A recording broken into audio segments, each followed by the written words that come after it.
So dito tayo mag-update ngayon mga bayan sa porsyon ng Barangay Santa Maria, San Pablo City, Laguna, mga kabayan, na kung saan ito ay sakop sa Package C. So sa porsyon ng Package C mga bayan, mula rito sa may Santa Maria to Tiaong ay simentado na yan. Ang kulang ay tollgate na lang. Pero dito sa porsyon ng Santa Maria may halos 60 meters or 100 meters mga bayan ang hindi pa nalatagan ng concrete cement. So yan po i-update natin ngayon. So itong cost nitong project ng SLEX-TR4, 66.74 kilometers. May pundo itong 58.42 billion mga kabayan. From Santo Tomas, Batangas to Barangay Mayao, Lucena City. So ito yung full details mga kabayan. No? Para hindi kayo malito. At andito na rin po kung kailan ito matatapos. At sana ay ito, Package A, June 2026. Package B, June 2026 din po. Package C, December 2025. Tapos na po talaga yan mga bayan po. May konti lang sinimisimento. Ito yung i-upload natin ngayon sa Barangay Santa Maria. So itong Package D, 2029 pa po mga kabayan. Package A, 2028. Yung Package A, Candelaria to Tayabas. Package F, June 2029 pa yung matapos siya. So ito na po yung percent kung ito ay ano na yung progress. Ayan po. Ito yung full details mga bayan, no, para hindi kayo malito, no. Paki-like, share at subscribe na rin sa ating YouTube channel mga bayan. Abang-abangan po ninyo yung doon sa Candelaria to Sariaya to Tayabas. Balikan din po natin baka ngayong katapusan ng January babalik tayo ulit. So ito dito sa baba natin, ito yung Barangay Santa Maria, San Pablo City, Laguna. So dito sa ating mapa, masisilayan po natin na may mga base course na rin po na nailatag. After that, yun na po yung concrete cement. So, ayan po yung mapa mga bayan. Kunting-kunti na lang, ngayong Martes or Merkules, tapos na po ito. Anong pizza sa Martes mga bayan? So, 13, January 13 o Merkules. So, ayan po yung Tiaong. From Tiaong to Candelaria, ayan na po yung Package D, mga kabayan. Ayan po yung trumpet design ng Tiaong Interchange, na kung saan matagal na pong tapos yan mga kabayan. Yan po ay may mga lampos na, may ilaw na, at ang kulang dyan ay tollgate na laang mismo. So ayan po. Narito rin po yung San Pablo Interchange sa bandang kaliwa. Kitang-kita natin mga kabayan. So, pakita ko lang po sa inyo sa mapa para hindi kayo malito na ito yung kung ito ay madaanan na last quarter ngayong 2026, sana po hindi ko po sinasabing sa atin lang po yung estimate mga kabayan. Sana nga po bago magpasko ngayong 2028, ito ay mabuksan na from Santo Tomas Interchange, Macban, San Pablo at Tiaong. Napakalaking tulong po yan. So ito na po mga kabayan sa portion na ito. Sa bandang kaliwa ay nalatagan na po yung bali 3 lane na. Ayan sa kaliwa. So ngayon, dyan sila ngayon maglalatag. So itong sa right side, may mga base course na kasunod na rin po yan, lalatagan ng concrete cement. Baka Miyerkules ay tapos na po yan lahat. Pag makakumpleto na po itong simento rito mga bayan, buong package C, simentado na talaga siya. Ang kulang niya ay tollgate na laang. So ayan po, full blast na rin po ang paglatag riyan ng concrete cement mga kabayan. So maraming nagtanong, bakit walang bakal? So ang mga eksperto mga bayan, alam nila yan. Bakit ganyan? Dahil lalagyan lamang ng bakal di umano kung ang isang lugar ay matubig at malambot ang lupa. Kaya itong S64 mga bayan, kita nyo yung package D, package F, may mga portion doon na nakaporma na siya, ready na siya lalatagan ng concrete cement, pero hindi pa nila sinasadya nilang itingga para maulanan yung naka-align na mga soil. Siyempre, dididikdik yon at tutuyo, maulanan ulit. Titibay yung soil mga kabayan. So kung matibay na, saka pa sila mag-pison ulit, then lalatagan ng base course, and then concrete cement na. Asahan natin sa ngayong bago mag March, may mga portion na sa package D, package A na malatagan na ng concrete cement. Sana nga po, no? Kaya abang-abangan po ninyo yung ating mga update. Sa ibang hindi pa nakapag-subscribe, paki-hit na lang yung notification bell, yung all mga kabayan, para pag may ma-upload tayo, ma-notify kayo. At follow na rin sa ating FB page. So ayan po mga bayan.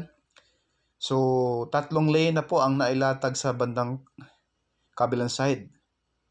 1, 2, 3. Kasi ano to balita 6 na lane yan mga bayan. So ayan po.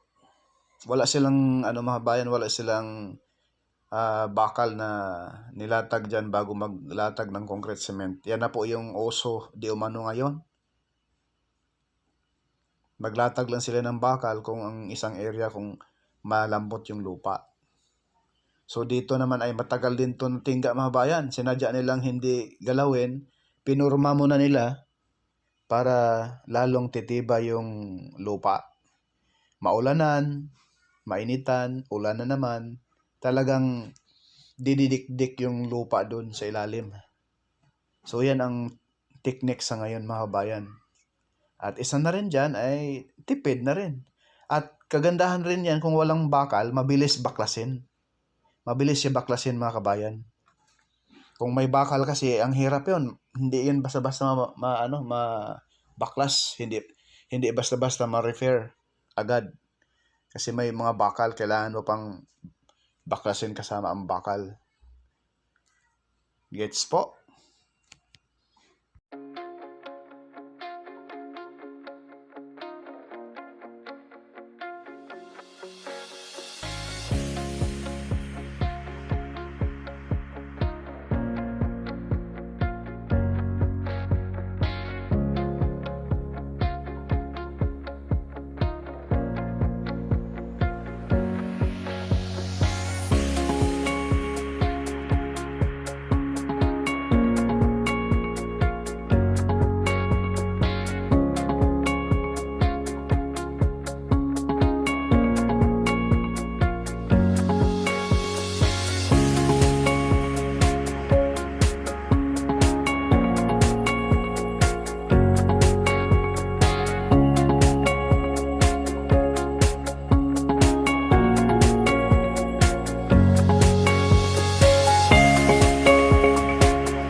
So ito yung isunod mga bayan. Ayan na po yung base course nilatag na nila. Ayan na po yung final ang nagpipisunin. Saka na yung concrete cement ilalatag. Ito na lamang po ang kung matapos yung kabila sa isang 2 lane doon. Kasi yung isa start na yung ngayon na nilatagan. So ayan na po mga bayan. Mga 100 meters na lang or 80 meters no. Yan na lang po ang tatapusin rito sa package C. Ayan po mga bayan. Kitang-kita po natin yan.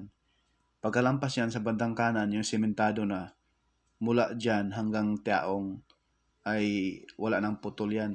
Kompleto na po ang semento dyan. Sa unahan yung sementado na, yan na po yung barangay sa unahan ay Barangay Santissimo, San Pablo City, Laguna.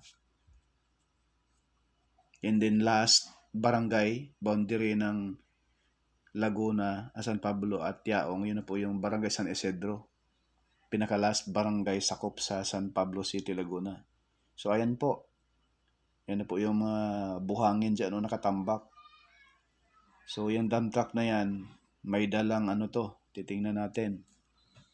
Posible ito yung kakaiba yung technique rito sa Santa Clara Construction Services, no?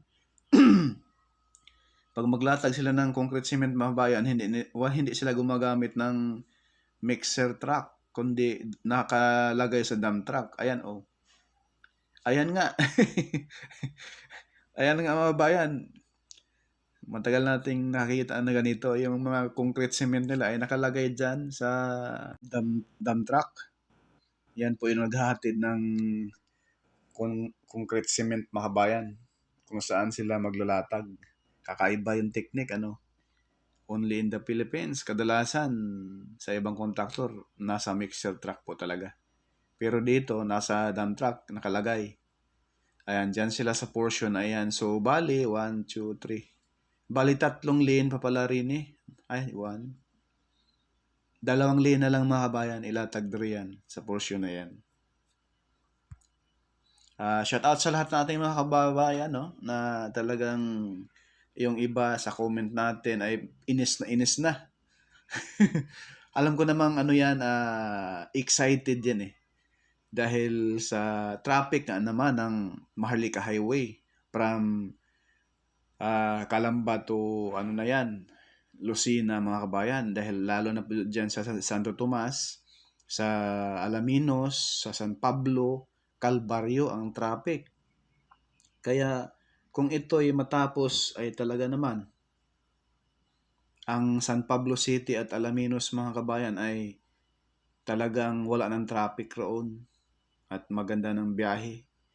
Dahil yung Alaminos San Pablo Bypass Road, kung sakaling matapos na rin yan ngayong 2026 na taon, ay dagdag rin yun para mabawasan ang mga biyahero na dadaan sa Alaminos at San Pablo City. May opsyon na rin. Yung mga kuripot ayaw dumaan rito sa SLEX TR4, doon na kayo sa San Pablo City, sa may Alaminos San Pablo Bypass Road kung matapos na ngayong taon.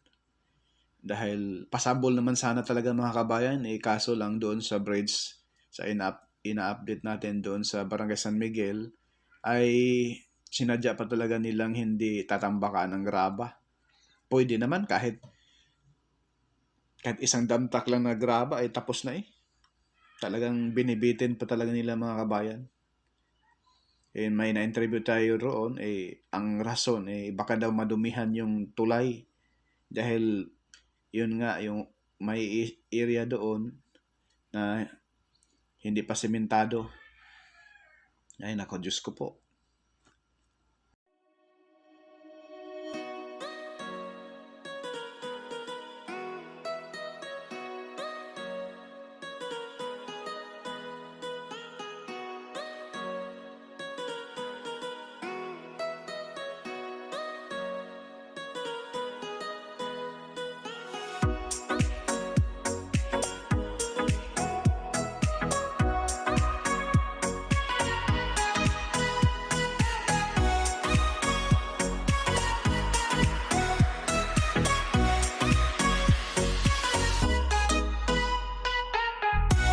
So yung isang kalsada na sa ilalim, mga kabayan, yan na po yung Alaminos San Pablo Bypass Road.